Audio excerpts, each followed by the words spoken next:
In the middle of the 14th century, long before sirens, broadcasts, or official warnings, something began to feel wrong.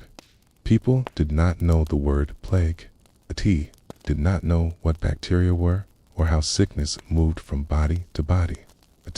They only knew that neighbors stopped opening their doors, that familiar footsteps no longer passed their windows, that bells rang more often and for longer, and sometimes without names being spoken at all. For ordinary people, the Black Death did not arrive as a dramatic event. It arrived quietly. A cough that did not stop, a fever that lasted through the night, a household that did not wake in the morning. This is not the story of kings or doctors or famous cities. This is the story of farmers, servants, laborers, widows, and children, people who had no control over events, but still had to decide every day how to live inside them. Most people could not flee. They had fields to tend, animals to feed, and families who depended on them. Leaving often meant starvation. Staying meant risk. And so, they stayed, adapting slowly, cautiously, and often silently.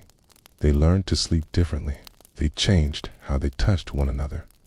They altered routines that had existed for generations, not because they understood the disease, but because fear reshaped habit. In villages, in city streets, daily life narrowed. Work became quieter. Markets thinned. Conversations shortened. The world did not end. It became smaller. At night, homes felt different. Beds were shared with uncertainty. Darkness lasted longer than usual, not because the sun changed, but because exhaustion arrived earlier. People prayed more, but they also worked more. Survival was not heroic. It was repetitive, tiring, and deeply ordinary. This documentary follows no single person. Instead, it follows a pattern, the slow human pattern of adjustment. How meals changed, how work continued, how people slept, grieved, avoided, and endured. There are no sudden twists here. No graphic detail, no dramatic retelling. Only the quiet reality of living through something no one understood and had no choice but to endure. Tonight, we step into that ordinary world, not to relive panic, but to understand how routine itself became a form of survival. At first, nothing announced itself as disaster. There were no proclamations, no sudden collapse of order. Life continued in its familiar rhythm, but small things began to feel slightly out of place. A market stall opened later than usual. A farmhand did not arrive for work. Someone stayed indoors longer than they normally would. These were not alarming changes, just irregularities that people noticed and quietly filed away. Ordinary people were deeply attuned to routine. Their lives depended on repetition. Waking before sunrise, working until the light faded, eating the same foods, sleeping in the same spaces. When that rhythm shifted, even subtly, it created unease, a missed church bell, a road that felt less traveled, a neighbor who no longer leaned from their doorway to speak. These absences carried more weight than dramatic events ever could. Rumors began to circulate slowly, passed in low voices rather than announcements. Someone had fallen ill in the next street. A household had closed its shutters during the day. People spoke carefully, avoiding certainty. Words like sick and unwell replaced names. Nobody wanted to be the first to say that something dangerous was happening, because saying it made it real. Work continued, but with hesitation. Farmers still went to their fields, but they noticed fewer people alongside them. Tasks took longer. Conversations shortened. People began keeping small distances without consciously deciding to. Tools were shared less. Meals were eaten more quietly. No one understood why these changes felt necessary, only that behaving as before now felt wrong. The streets themselves began to change character, not empty, but thinner. Sounds carried further. Footsteps echoed longer between buildings. The smell of smoke lingered as people burned more refuse, more herbs, more anything that promised protection. Windows stayed closed longer, even on warm days. Fresh air, once welcomed, was now treated with suspicion. Inside homes, the changes were more intimate. People slept lighter. They woke more often in the night, listening for coughing, for movement, for breathing. Beds that had once been crowded with family felt suddenly vulnerable. Parents watched children more closely, counting breaths without realizing they were doing so. Illness had always existed, but this felt different, less predictable, less contained. People began adjusting habits without explanation, washing hands more often, though they did not know why, avoiding touch when greeting, sitting farther apart. These actions were not based on knowledge, but instinct.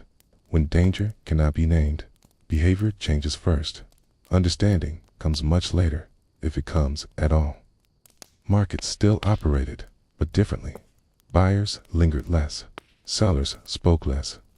Goods were exchanged quickly, efficiently, without the casual familiarity that once defined these spaces. Food felt more precious, not because there was less of it yet, but because the future suddenly felt uncertain. People bought what they could afford to store, even if storage was poor. Religious life shifted as well. Churches filled at unusual hours, but gatherings felt strained. People prayed harder, but stood farther apart. Confession lines grew longer. Bells rang more often, sometimes without explanation. Faith did not disappear, it intensified, but it also became quieter, more personal, less celebratory. Children sensed the change, even when adults avoided explaining it. Play became subdued. Games ended earlier. Parents called children indoors sooner than usual, sometimes without reason. Laughter did not vanish, but it felt fragile, as if it could break if held too loudly. Childhood continued, but under a thin layer of watchfulness. At night, fear expressed itself through restlessness rather than panic. People lay awake, thinking of practical things, whether to visit a relative, whether to attend a gathering, whether tomorrow would feel normal again. Sleep came in fragments. Dreams grew vivid and strange. Exhaustion settled in, not from labor, but from constant low-level worry. Importantly, life did not stop. That is what made the experience so unsettling. Fields still needed tending. Animals still needed care. Breads still needed baking. Ordinary people did not have the luxury of waiting for clarity. They had to keep going while sensing that something fundamental was shifting beneath their feet. Some tried to ignore the signs completely, insisting that worry itself was the danger. Others became cautious to the point of isolation. Most existed somewhere in between, adjusting just enough to feel safer without fully changing how they lived. This middle ground was where most people stayed, because extremes were unsustainable. Communication slowed. Letters were delayed. Messengers traveled less frequently. News arrived outdated and fragmented. By the time information reached a village or neighborhood, it was already distorted. This uncertainty made people rely more heavily on what they could see and hear directly, and what they saw was inconsistency. As days passed, absence became more noticeable than presence. A familiar face missing from work. A home remaining closed longer than expected. Ks were unsettling because they had no official explanation. There was no authority stepping in yet, no structured response. Just individuals quietly adjusting to loss before it was named. People did not yet understand that they were living at the edge of catastrophe. They only knew that normal no longer felt reliable, that routines required constant attention, that safety, once assumed, now felt conditional. Survival had not become dramatic, it had become cautious. This was the beginning, not of chaos, but of adaptation. Ordinary people did not wait for permission to change. They changed because their instincts demanded it. And in those small, almost invisible adjustments, the long process of surviving the Black Death had already begun. Eventually, the uncertainty stopped being abstract. crossed the threshold of the home. For most ordinary people, the Black Death was not first encountered in the streets or markets, inside familiar walls, in a bed that had always meant rest, beside someone whose breathing they had known their entire life. Illness was no longer something happening elsewhere. It was happening here. It often began without drama, a headache that lingered too long, a fever that did not break by morning, a cough that sounded wrong, deeper, wetter, heavier. Families waited because waiting was what they always did. Most sickness passed. Weakness resolved itself. People were conditioned to endure discomfort before calling it danger. But this illness behaved differently. It did not follow the familiar arc of recovery. Strength did not return. Appetite vanished quickly. Skin changed color. Lumps appeared where none should exist, painful to the touch and impossible to ignore. At this point, fear stopped being theoretical. It became physical, immediate, and intimate. Homes were small. Privacy barely existed. When one person fell ill, everyone felt it. The air grew tense. Movements slowed. Conversations softened. People avoided touching shared objects when they could, though they still shared beds, bowls, and blankets because there was no alternative. Separation was a luxury most could not afford. Care fell to family members, usually women, who had no protection and no guidance. They wiped sweat, cooled foreheads, changed linens, whispered prayers. They worked from instinct and tradition, not knowledge. They had no concept of infection, only responsibility. To abandon the sick was unthinkable, even when fear crept in. Sleep inside these homes became shallow and fragmented. Someone was always listening for breathing to change, for coughing to stop, for silence that lasted too long. Night was no longer restorative. It was a vigil. Exhaustion accumulated quickly, dulling judgment and deepening despair. The sick room altered the rhythm of the household. Meals were skipped or eaten hastily. Children were kept quieter than usual.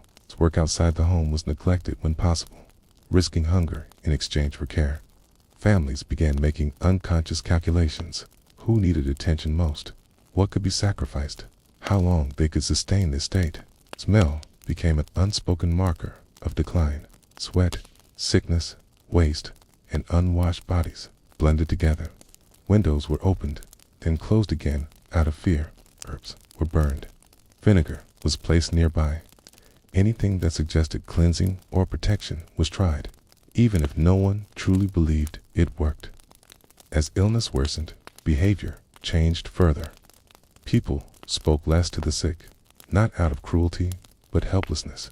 What could be said that mattered? Words felt fragile. Promises felt dishonest. Silence became safer. The sick person, still conscious, noticed this shift and often withdrew themselves, conserving energy, accepting what they sensed was coming. Death, when it arrived, did not always announce itself. Times breathing simply slowed, then stopped. Sometimes it came violently, with pain and confusion. There was rarely time to prepare emotionally. Keith had no space to unfold properly. Survival tasks pressed in immediately. Heidi's could not remain in the home long. Fear accelerated practical decisions. The dead were wrapped quickly, often without ceremony. Washing the body, once an important ritual, was shortened or skipped entirely. Touch was avoided. Eyes were closed hastily. Familiar faces became unrecognizable too fast. Funerals changed. Attendance shrank. Words were fewer. Time was limited. People avoided gathering, even as faith demanded it. Burial grounds filled quickly. Graves were shallow. Markers were temporary or non-existent. Death lost its individuality and began to feel procedural. For those left behind, the home felt altered. A bed empty. A cup unused. A voice missing from the night. But grief could not linger. Someone still needed food. Someone still needed care. Life pressed forward without pause, forcing people to absorb loss quietly. Fear reshaped relationships inside households. People watched each other for signs, fatigue, warmth, discoloration. Ordinary sensations became suspicious. Every ache raised questions. Anxiety became constant, but it had to be hidden, especially from children who sensed it regardless. Some families attempted isolation within isolation. The sick were moved to corners, to separate bedding, to different floors when possible. These measures were improvised and inconsistent, but they represented a desperate attempt to regain control. Even when ineffective action felt better than helplessness, others did the opposite. They stayed close. They shared space deliberately, believing that separation invited guilt or divine punishment. Faith, fear, and love tangled together, making rational choices impossible. There was no correct response, only personal ones. As homes across towns repeated this pattern, the collective atmosphere changed. Illness was no longer rare. It was expected. Each household assumed its turn would come, if it had not already. Planning shifted from prevention to endurance. Ordinary people began redefining what survival meant.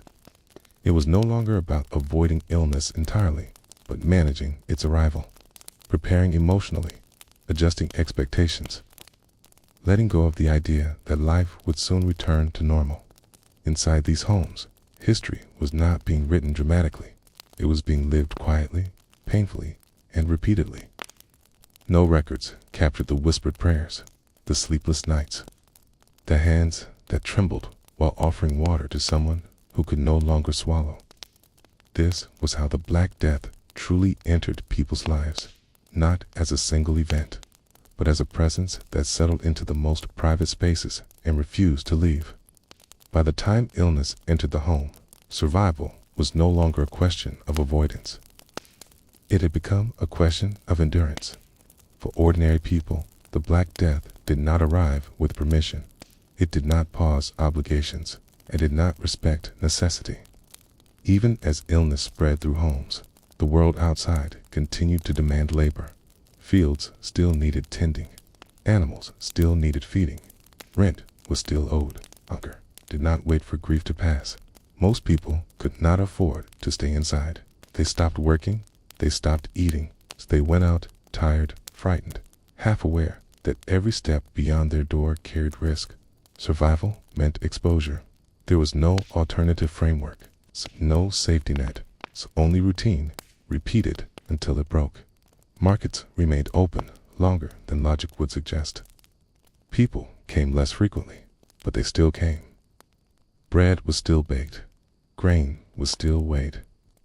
Goods exchanged hands cautiously, quickly. Conversations shortened. Eye contact lingered just a little too long, as if people were silently asking each other who would be next.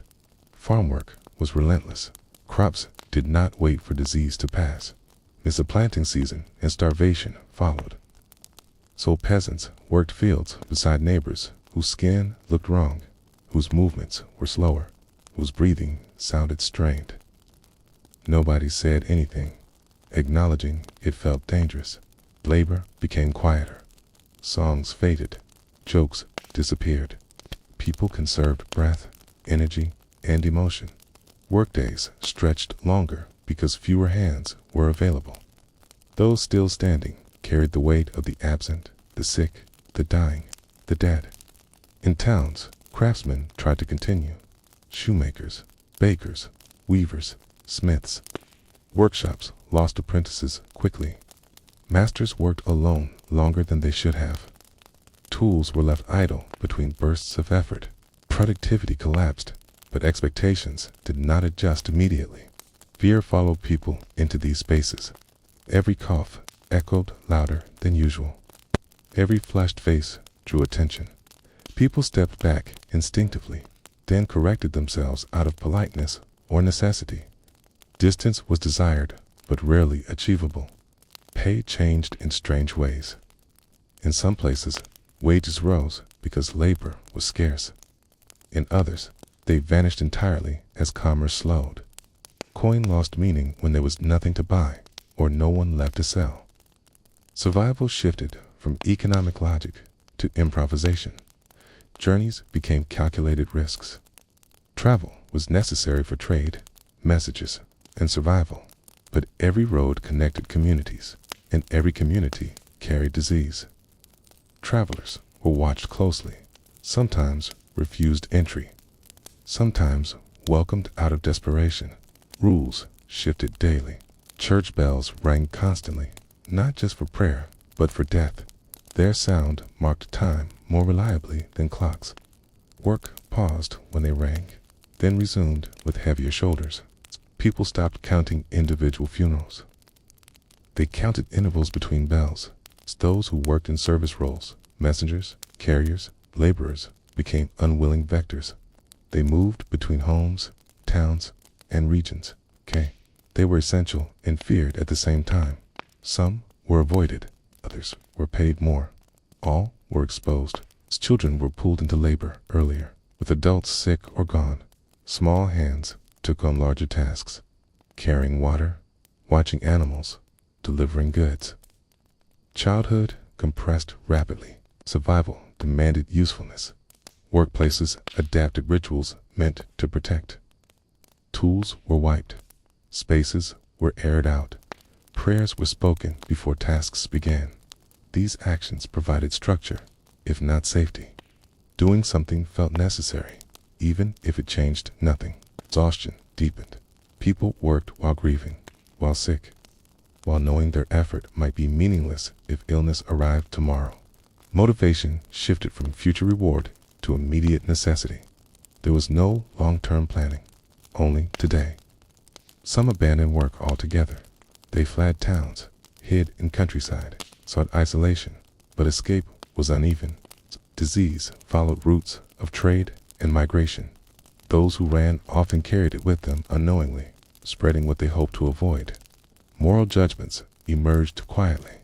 People blamed certain professions, certain behaviors, certain groups. These explanations offered comfort, a false sense of order and chaos. Someone could be blamed, then maybe others could be spared. But for most ordinary workers, blame didn't matter. Survival did. They woke up.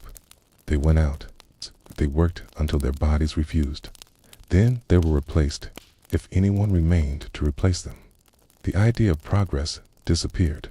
There was no advancement, no improvement, only maintenance of existence, keeping things from collapsing entirely, even as collapse felt inevitable.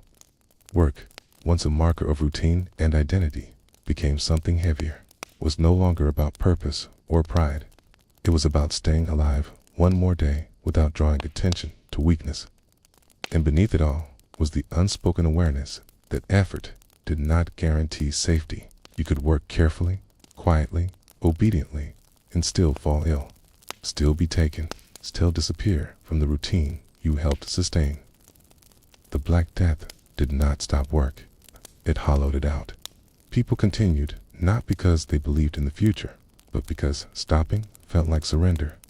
As the Black Death settled into daily life, something deeper began to shift inside ordinary people. Fear stopped being sharp and sudden. It became dull, constant, and exhausting. When death surrounds you long enough, panic no longer has energy. It turns into resignation. People stopped asking if someone would die. They asked when, and eventually they stopped asking altogether. Faith became both refuge and weapon. Churches filled with people seeking meaning, forgiveness, or protection. Some prayed louder, longer, harder than ever before. Others prayed silently, unsure if words still mattered. Confession lines stretched down streets. People wanted their souls clean, just in case their bodies were next. But faith also fractured. When prayers failed repeatedly, doubt crept in. If God controlled everything, then God was choosing this. That idea was unbearable for many. Some turned away quietly. Others became fanatical, believing harsher devotion might earn mercy. Public acts of penance appeared. Groups of people walked from town to town, whipping themselves, bleeding openly, begging forgiveness for sins they believed had caused the plague. They believed pain might balance some cosmic scale. It didn't help, but it gave structure to despair. Ordinary people adopted rituals that blurred faith and superstition. Charms were worn, herbs hung from doorways, words whispered before sleep. People believed in signs, omens, and patterns because randomness was too frightening. There was a system. Maybe it could be understood. Home life changed dramatically. Families slept closer together, not out of affection, but fear. Parents watched children constantly. Spouses listened for changes in breathing at night. Every sound was examined. Every silence felt heavy. Sleep became shallow. Dreams were crowded with images of illness, funerals, and empty streets. People woke often, unsure if the sickness had already started. Mourning was not relief. It was inspection. Checking skin, checking throats, checking strength. Grief piled up without resolution. There was no time to process loss. Funerals were rushed or abandoned entirely. Bodies were buried quickly, sometimes without ceremony. People learned to suppress emotion because expressing it constantly would destroy them. This emotional compression had consequences. Some became numb, others volatile. Small conflicts escalated quickly. Patience wore thin. Compassion existed, but it was rationed carefully. Community bonds stretched and strained. Neighbors helped each other when possible, but fear always hovered.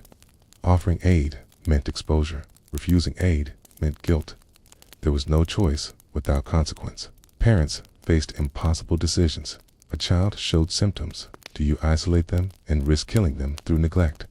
Or keep them close and risk everyone else? There was no correct answer.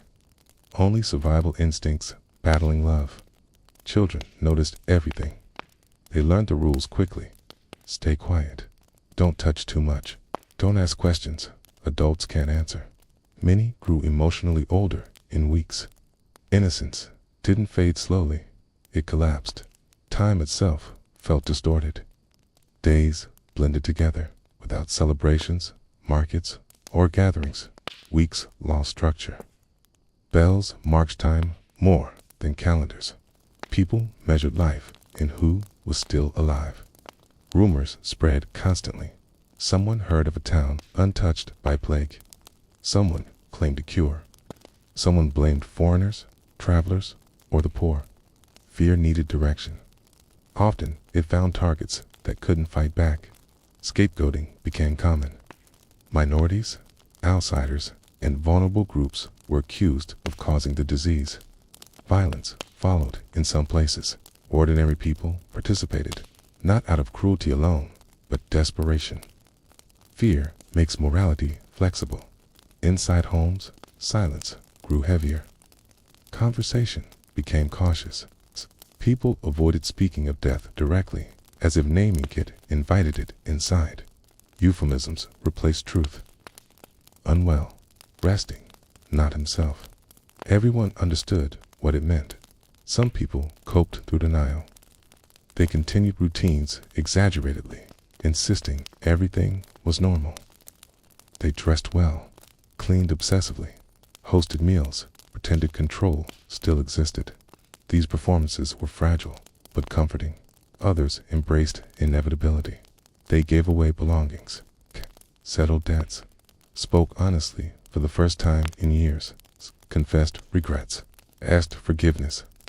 The plague stripped away long-term consequence. Only immediacy mattered. Social hierarchies weakened emotionally, even if they remained legally. Fear flattened experience. Rich and poor shared the same dread. Death didn't negotiate with status. That realization lingered, quietly reshaping how people saw authority. Yet, not all responses were dark. Acts of kindness multiplied too. People nursed strangers, shared food, stayed beside the dying when no one else would. These actions were rarely recorded, but they happened constantly, quietly. People learned to live with constant uncertainty. They stopped demanding answers, stopped expecting fairness. Survival became less about hope and more about endurance. The Black Death did not just kill bodies. It rewired minds, taught ordinary people how to live inside fear without collapsing completely. How to wake up knowing nothing was guaranteed. How to function while waiting for something unseen. By the time the plague had fully settled into daily life, terror was no longer loud. It was ambient, like smoke in the air, always present, always inhaled. And once fear becomes background noise, people don't panic anymore. They adapt. As the Black Death continued, survival stopped being just a personal struggle. It began reshaping the way entire communities functioned. Its work, once rigid and predictable, collapsed into improvisation. The world still needed bread, tools, clothing, and shelter, but the people who made those things were disappearing. Fields went unplanted. Workshops sat silent. Ships waited at ports with no crews. Entire trades vanished overnight because the knowledge died with the workers. In many towns, there simply weren't enough living hands to keep daily life running the way it once had. For those who survived, this created a strange and uncomfortable opportunity. Labor suddenly mattered.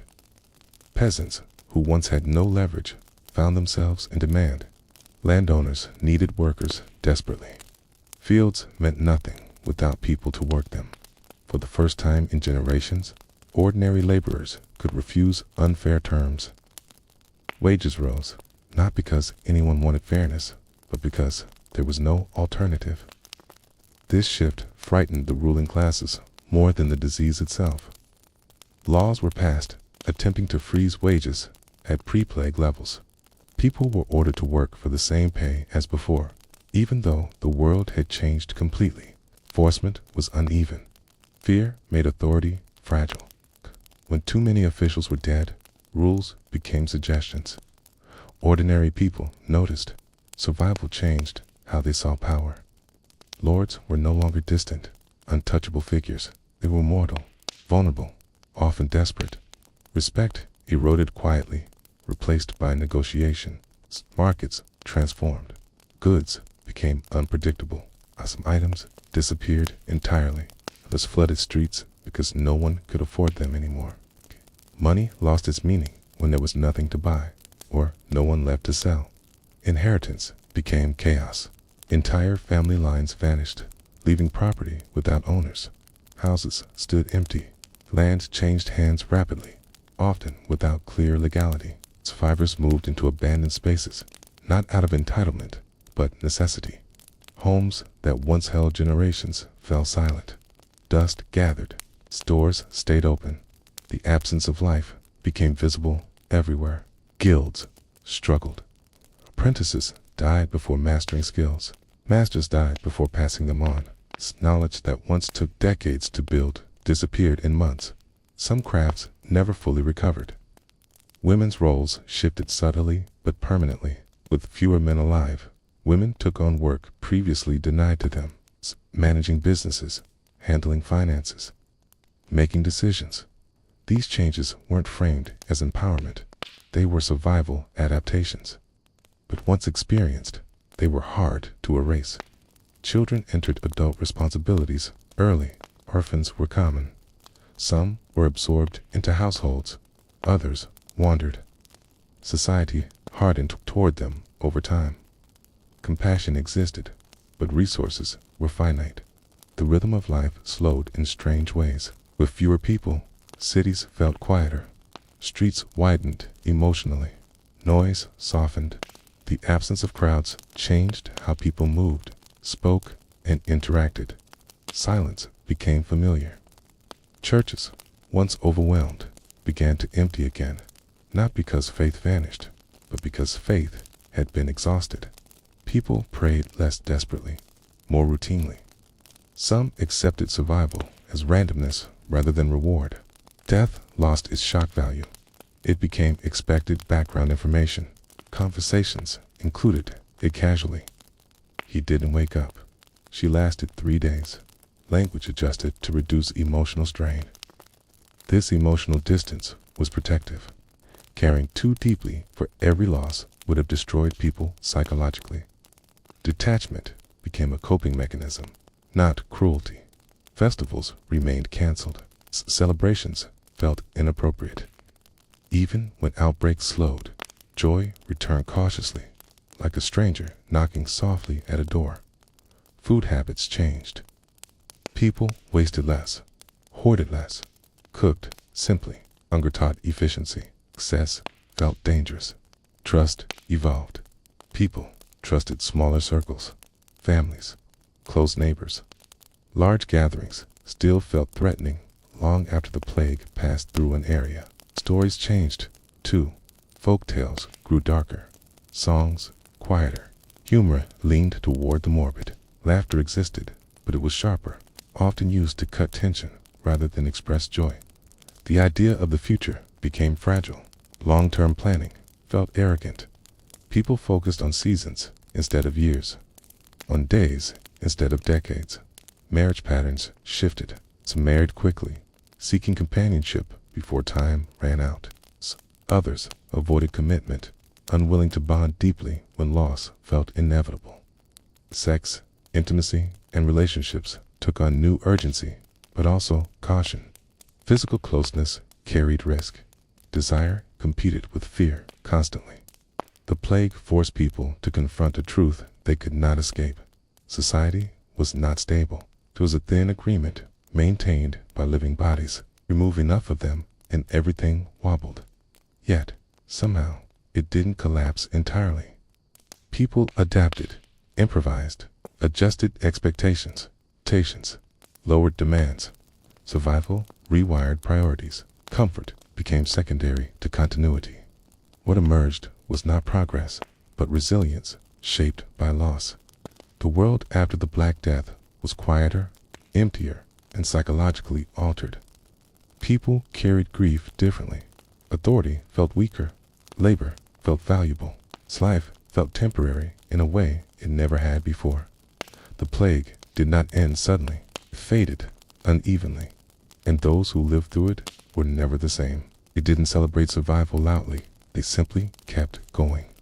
Even after the Black Death loosened its grip, it never truly left.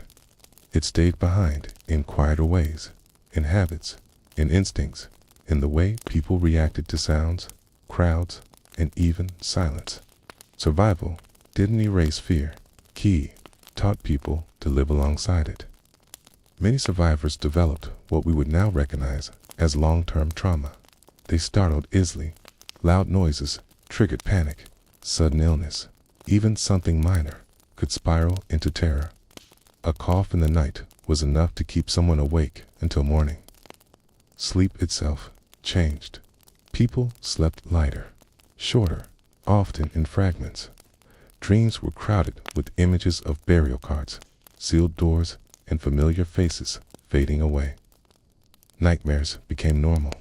Waking in fear became routine. Parents checked on their children repeatedly during the night, not out of affection alone, but dread. The memory of how quickly sickness took hold never fully faded. Even years later, illness felt immediate and terminal. Silence carried weight. A quiet street was no longer peaceful. It felt suspicious. People listened for signs of life, the way sailors once listened for storms. Absence felt dangerous. Crowds remained unsettling. Markets reopened, but people spaced themselves instinctively. Bodies felt threatening. Touch became deliberate. Accidental contact caused visible discomfort. Many avoided enclosed spaces. Churches, taverns, meeting halls, all carried echoes of shared suffering. Being alone felt safer, even if loneliness followed. Grief never resolved properly. There was no time for proper mourning during the plague, and afterward, the backlog of loss was overwhelming. People carried unfinished grief for decades. It surfaced unpredictably during meals, at weddings, in quiet moments. Some became emotionally numb. Others cried easily. Both were survival responses. Faith fractured in complex ways. Some became deeply religious, clinging to structure and meaning. Others quietly disengaged, no longer able to reconcile belief with the scale of suffering they had witnessed. Prayer changed tone, less pleading, more resignation. The concept of justice blurred. Good people died. Cruel people survived. Children suffered.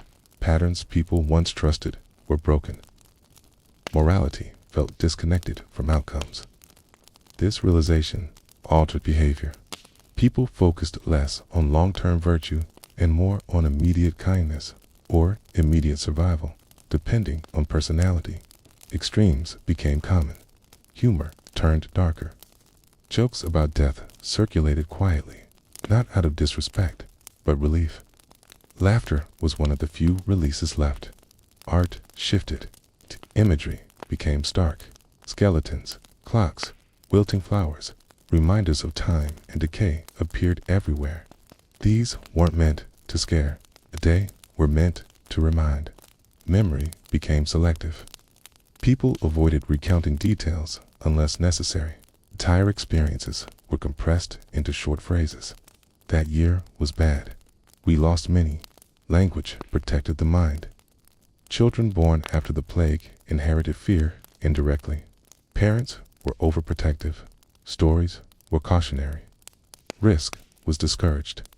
The next generation grew up with a sense that the world was fragile, even if they never experienced the disaster themselves. Social bonds tightened in smaller circles. Large communities felt unreliable. Trust was concentrated, not widespread. Travel resumed slowly. Movement meant exposure. Familiar places felt safer than opportunity. Many chose stability over advancement. Time perception shifted. Years blurred together. People marked life by survival milestones rather than achievements. After the sickness, before the deaths, history reorganized itself around trauma. Some survivors felt guilt, not dramatic, spoken guilt, but a quiet discomfort. Why them? Why not others? Survival felt undeserved at times. Joy came with hesitation.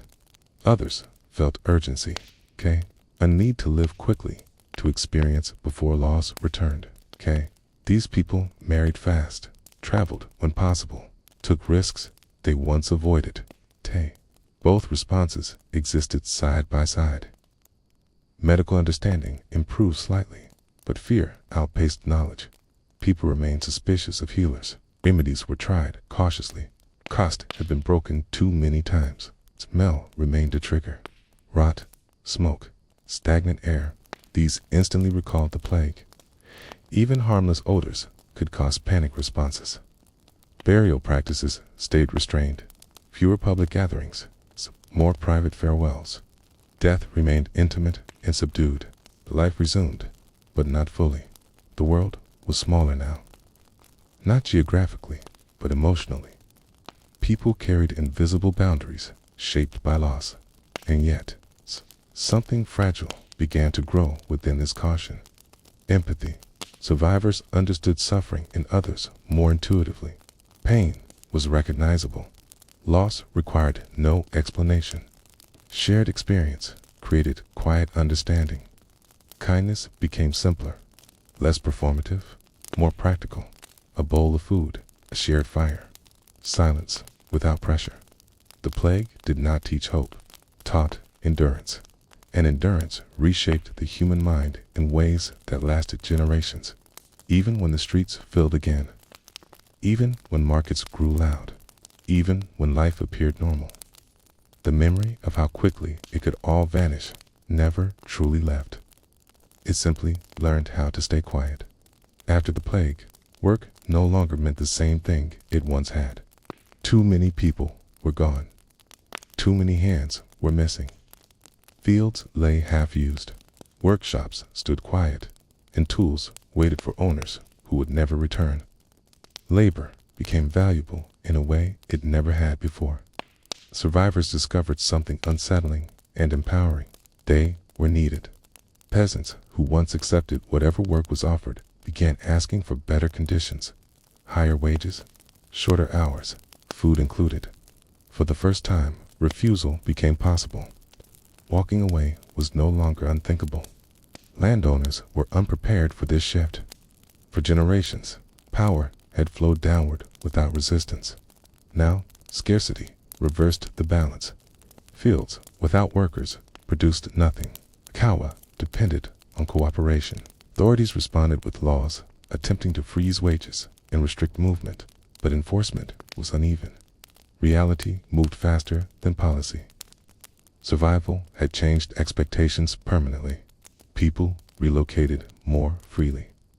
Villages, once bound by tradition, loosened. Families moved toward opportunity instead of obligation.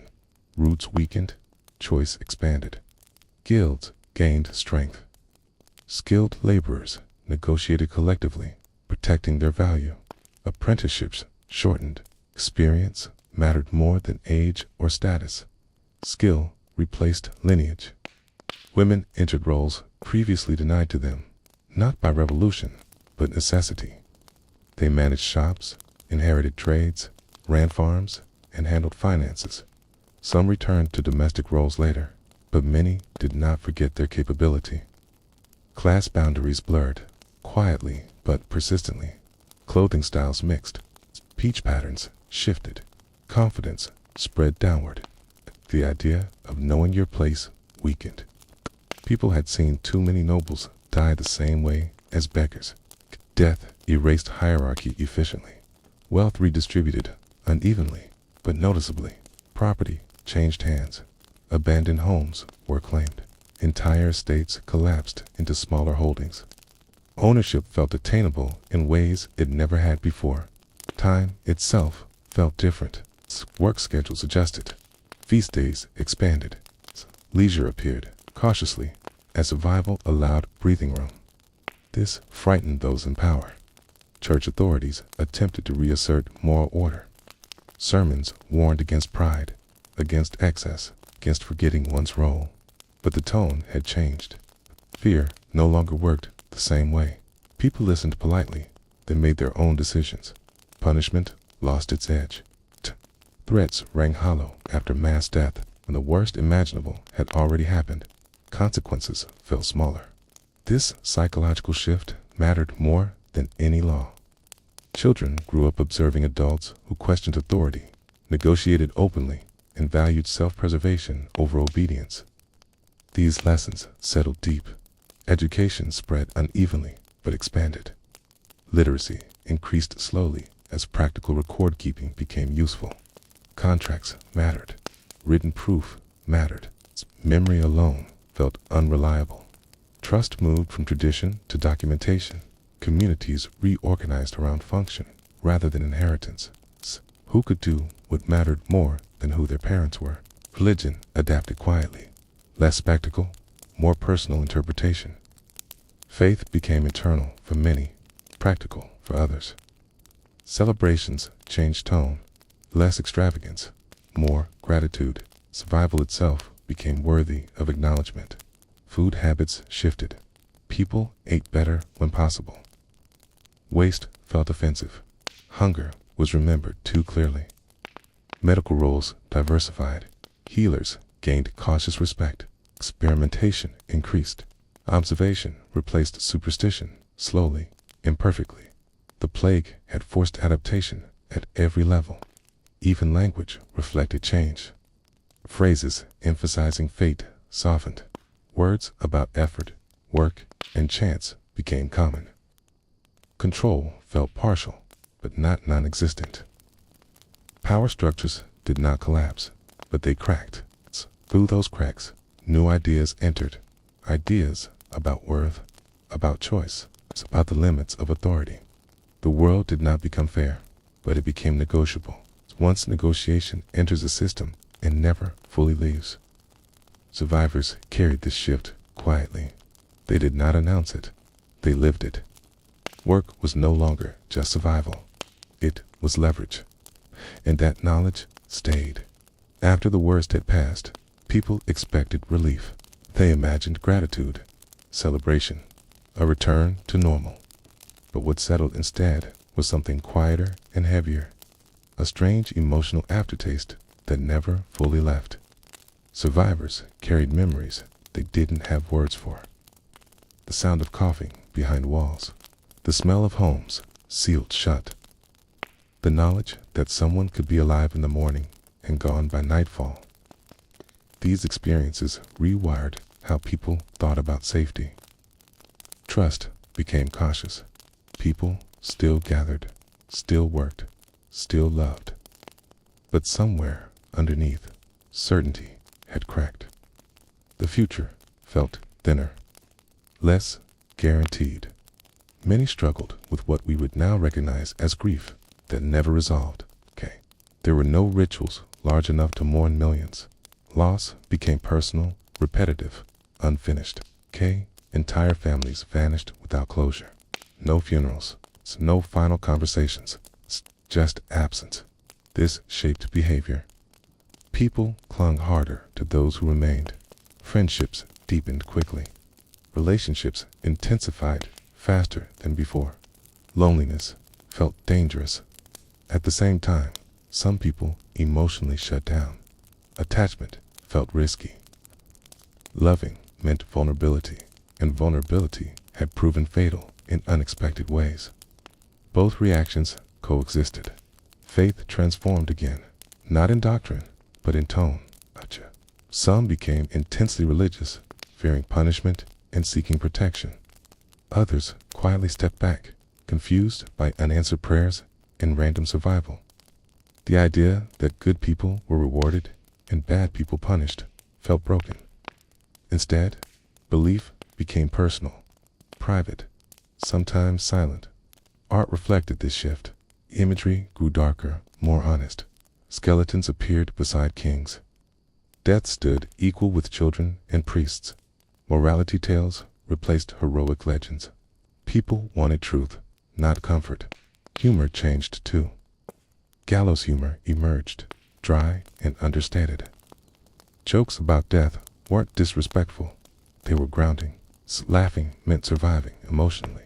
Time perception altered. Long-term planning felt fragile. People focused more on the present. Meals mattered. Conversations mattered. Moments were valued. This didn't mean recklessness. It meant realism.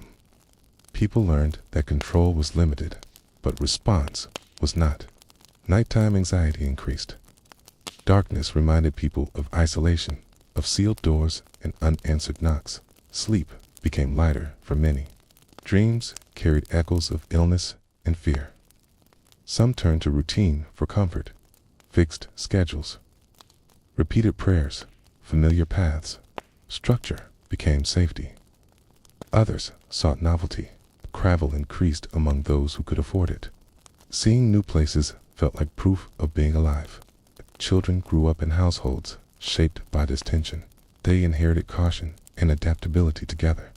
A generation raised by survivors learned flexibility early. Storytelling changed. Elders spoke less about glory and more about endurance. Chaos emphasized cleverness, cooperation, and quiet strength rather than bravery alone. Death was no longer abstract. It was domestic, familiar. This familiarity reduced panic over time, but increased seriousness. Life was not dramatic. It was fragile. Medical curiosity continued to grow, driven by fear and hope combined. Observation felt empowering. Understanding felt protective.